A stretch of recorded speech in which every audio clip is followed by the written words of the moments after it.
Hello दोस्तों, नमस्कार। SMKC channel में मैं आप सभी लोगों का दिल से बहुत बहुत स्वागत करता हूं। तो चलिए स्टार्ट करते हैं। बहुत सारे स्टॉक्स को कवर करना है। सबसे पहले तो बजाज फाइनेंस को स्टडी करना है, बिकॉज कल के दिन बजाज फाइनेंस के नंबर देखने को मिले थे एंड जिस प्रकार के नंबर थे, ठीक है, प्रॉफिट तो डेफिनेटली देखने को मिला था 3,912 करोड़ का, बट एक्सपेक्टेशन था कि 4,000 करोड़ से ऊपर का प्रॉफिट आएगा। मतलब एस्टिमेट को उन्होंने मिस किया था, तो थोड़ा सा अनुमान था कि यहाँ पे गिरावट के चांसेस हो सकते हैं करके, और वैसा ही कुछ होते हुए देखने को मिला। हल्का सा गैप डाउन देखने को मिला, फिर और ज़बरदस्त सेलिंग देखने को मिली एंड उसके बाद निचले स्तर से थोड़ी सी ओके रिकवरी देखने को मिली। 1.5% की गिरावट बजाज फाइनेंस में हम लोग को आज के दिन देखने को यहाँ पे मिल चुकी है। सो बजाज फाइनेंस की अगर हम लोग बात करें आज के दिन, सबसे ज़्यादा चर्चा किस चीज़ की हो गई, तो दोस्तों उसके नए टारगेट के बारे में। ऑब्वियसली ये टारगेट मेरे नहीं है, MK ग्लोबल की अगर हम लोग बात करें, MK ग्लोबल फाइनेंशियल्स करके, तो उन्होंने बजाज फाइनेंस से रिलेटेड यहाँ पे जो टारगेट है वो 9,000 का यहाँ पे दे दिया है। ऑब्वियसली जो भी टारगेट होते हैं वो सालाना के हिसाब से वो टारगेट यहाँ पे दिए जाते हैं, ठीक है। अभी ये सवाल भी काफ़ी लोग पूछते हैं कि सर ये जो टारगेट दिए हैं क्या इसकी गारंटी, शेयर बाजार में कोई गारंटी नहीं होती है भाई। मैंने कितनी बार आप लोगों को बोला है, यह इतना सिंपल होता कि किसी ने टारगेट दिया उस हिसाब से स्टॉक जाएगा तो कितना आसान हो गया ना। बाजार देखेंगे कि हाँ भाई आज 100 रुपये पे चल रहा है, अच्छा इन्होंने क्या दिया है 200 का टारगेट, चलो खरीदो, ऐसा नहीं होता है, ठीक है। तो ये पॉइंट आपको समझ में आना चाहिए, और इस प्रकार से रिलेटेड काफ़ी सारे वीडियोस में ऑलरेडी यहाँ पे बना चुका। और अच्छी बात यह है कि इसी वीडियो में हम लोग इसी प्रकार के काफ़ी सारे पॉइंट्स को भी कवर करने वाले। सो ठीक है, आप इन चीज़ों को यहाँ पे ज़रूर रीड कर सकते हो कि यहाँ पे उन्होंने टारगेट यहाँ पे दिए है, उसके पीछे का रीज़न क्या है। ये जितना आप स्टडी करोगे एंड उसके बाद अगर आपको लगता है कि हाँ ये पॉइंट काफ़ी वैलिड नज़र आता है, तो फिर आप उस हिसाब से अपना खुद का डिसीजन ले सकते हो। देन अगर हम लोग बात करेंगे दोस्तों, तो LIC आज के दिन 6-6.25% अच्छा भागते हुए देखने को मिल चुका है। और इसके पीछे का reason, one of the reason बोला जा रहा है कि सरकार ने जो टारगेट रखा है डिस इन्वेस्टमेंट का और डाइवेस्टमेंट जैसे चाहे कह सकते हो, 50,000 करोड़ का। मतलब ये वाला जो फाइनेंशियल ईयर है उसमें 50,000 करोड़ के आसपास सरकार क्या करेगी, अपना जो स्टेक है सरकारी कंपनीज में से वो बेचेगी, ठीक है। अभी 50,000 करोड़ अलग अलग कंपनीज में बेचेगी। सो 50,000 करोड़ के आसपास का टारगेट रखा है। तो इसी चीज़ के चलते यहाँ पे हम कह सकते हैं LIC के लिए तो आपको पता ही है कि स्पेशल उनको एक एक्सटेंशन दिया जा चुका है कि आपको 10-12 साल का, कि आप 75:25 वाला जो रेशो आपको कंप्लीट करना है, तो 10-12 साल का वो एक्सटेंशन है उसमें कर लेना, क्योंकि कंपनी की साइज़ भी काफ़ी बड़ी है। अभी बीच में ही जो इनका IPO आया था लगभग 21,000 करोड़ का था, सरकार ने कितना डायलूट किया था, केवल 3.5%। तो जस्ट इमेजिन 75:25। सो ये रेशो को अगर कंप्लाई करना है, और अगर 75 मतलब आप देख सकते हो बाकी का 25 में से बाकी का 3 हटा दिया, तो रफली हम कह सकते हैं 21-21%, 22% के आसपास अगर इनको माल अगर बेचना है, तो कितना बड़ा मतलब यहाँ पे मतलब ऑफर यहाँ पे किया जाएगा। इतना तो पैसा है भी नहीं बाजार में, ठीक है। तो इसलिए इनको धीमे धीमे करके यहाँ पे क्या करना पड़ेगा, पार्ट पेमेंट में थोड़ा थोड़ा करके इनको यहाँ पे अपना स्टेक डाइल्यूट करना पड़ेगा। तो उस हिसाब से ये चीज़ें हम लोग को डायरेक्शन में जाते हुए देखने को यहाँ पे मिलने वाली है।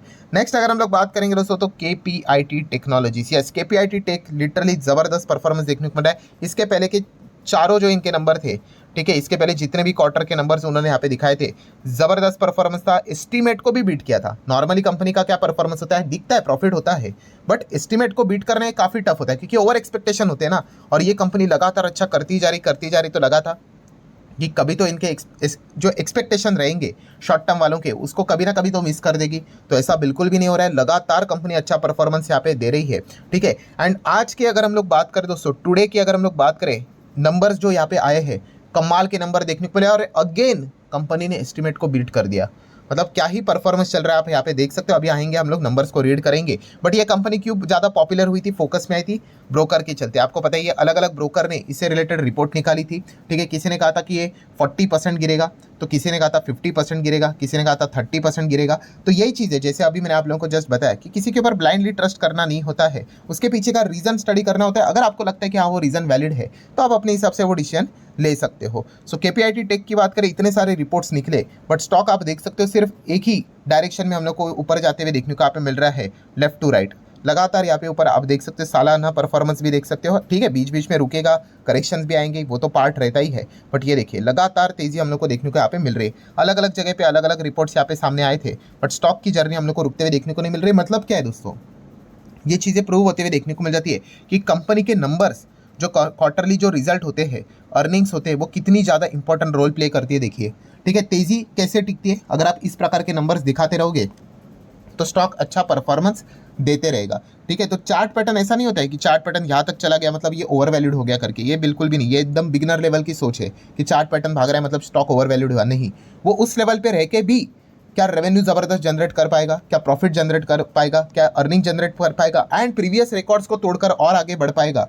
तो ये चीज़ें मायने रखती है। ठीक है, तो अल्टीमेटली खेल किसका है पता है? आपको बड़े बड़े कॉन्ट्रैक्ट जीतने हैं। आप बड़े बड़े कॉन्ट्रैक्ट जीतोगे, बड़ा बिजनेस आपको आएगा, बड़ा रेवेन्यू आएगा, बड़ा प्रॉफिट आएगा, बड़ा अर्निंग आएगा, ऑटोमेटिकली आपका वैल्यूएशन भी धीमे धीमे करके नॉर्मलाइज होते हुए देखने को यहाँ पे मिल जाएगा। सो केपीआईटी टेक की अगर हम लोग बात करें तो नंबर के ऊपर अभी हम लोग यहाँ पे आ चुके हैं। तो सीक्वेंस की अगर हम लोग बात करेंगे तो जून का सीक्वेंस है रुपीज़ इन मिलियंस में। ठीक है, कंपनी ने कुछ एक्विजिशन किए उसके बारे में भी उन्होंने बताया है।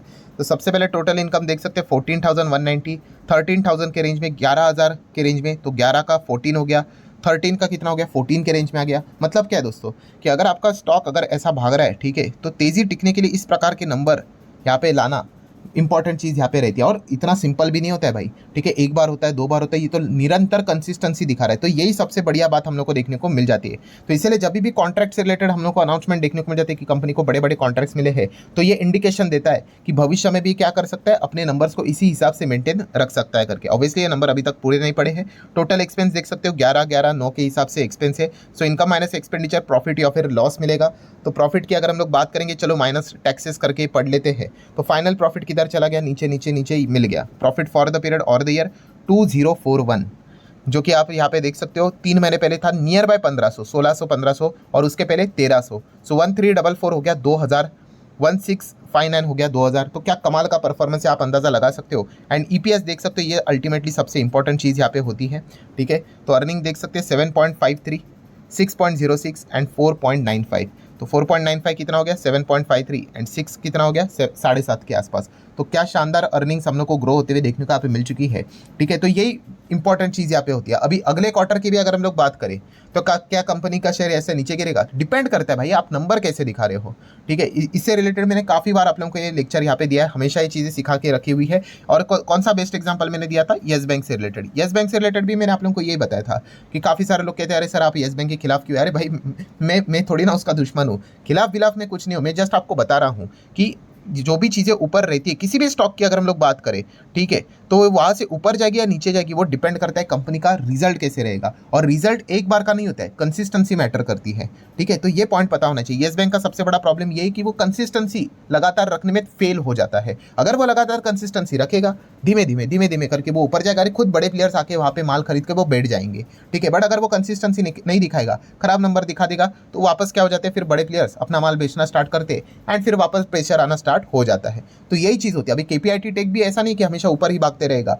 जिस दिन यहाँ पे उन्होंने खराब नंबर दिखा दिए तो अच्छी खासी उनकी भी क्लास यहाँ पे ली जाएगी। ये हमेशा हम लोग को चीज़ें देखने को मिल जाती है।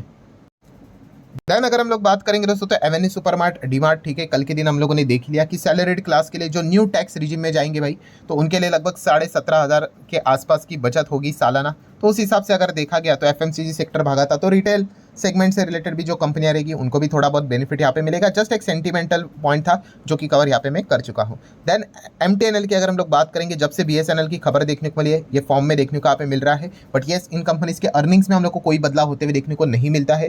ये कंपनियां तब तक ही चलती है जब तक एक सेंटीमेंट, मतलब बोलते हैं ना कि उसकी चर्चा चल रही है, तब तक।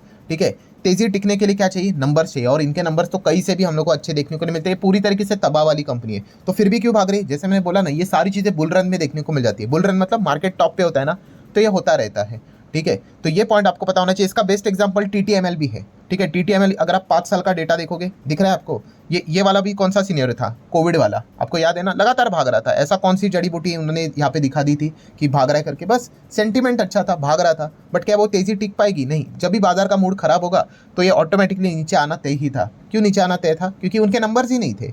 ठीक है, क्योंकि एंड वही तो सबसे बड़ी कंपनी की दिक्कत है। कंपनी ऑपरेटिंग प्रॉफिट कमा पाती है, बट कंपनी के ऊपर लोन इतना है, इतना हेवी कर्जा है, उसका इंटरेस्ट इतना है, ठीक है, कि ऑटोमेटिकली कंपनी क्या कर देती है, जितना कमाया हुआ है वो सब कुछ लोन में गवा देती है और नीचे यहाँ पे स्टॉक आ ही जाता है। सो टीटीएमएल की अगर हम लोग बात करेंगे, अगेन क्वार्टरली रिजल्ट अगर आप इस वक्त की भी देखोगे, कोई नई स्टोरी नहीं है। 323 पहले यहाँ पे था, 324 का सेल है, एक्सपेंस भी है। तो ऑपरेटिंग प्रॉफिट देखो 140, 135, चलो है ना प्रॉफिट, कोई दिक्कत की बात नहीं। तो दिक्कत कहाँ से आ जाएगी, वापस वही इंटरेस्ट देखिए, 400 का इंटरेस्ट भरना पड़ रहा है। कमाई कितनी, 100 की कमाई, ठीक है, 150 की कमाई, और 400 रुपया उनको लोन के ऊपर इंटरेस्ट भरना है, तो क्या ही हो जाएगा।